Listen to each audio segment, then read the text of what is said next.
এই সরকারের কাছে আকুল আবেদন করতে চাই, অনতি বিলম্বে আমাদের এই প্রিয় রাহাবারকে মুক্তি দিতে হবে। আমাদের এই ঈদ আনন্দের পরিবর্তে বেদনার কারণ হয়েছে। আমরা দেখেছি অপসংস্কৃতি বন্ধ হয় নাই। আপনাদের ইউনিয়নেও চলছে, কি বলেন? এই অপসংস্কৃতি বন্ধ করার জন্য ঈদের প্রচলন।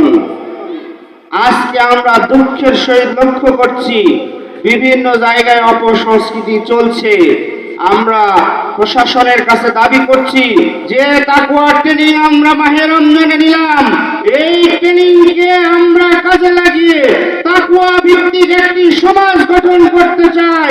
কাজেই এই অপসংস্কৃতি থেকে আমাদের যুব সমাজকে বিরত রাখার জন্য আজকে আমরা যারা উপস্থিত হয়েছি আমাদেরকে সক্রিয় ভূমিকা পালন করতে হবে। প্রিয় ভাইরা, শেষ কথা বলতে চাই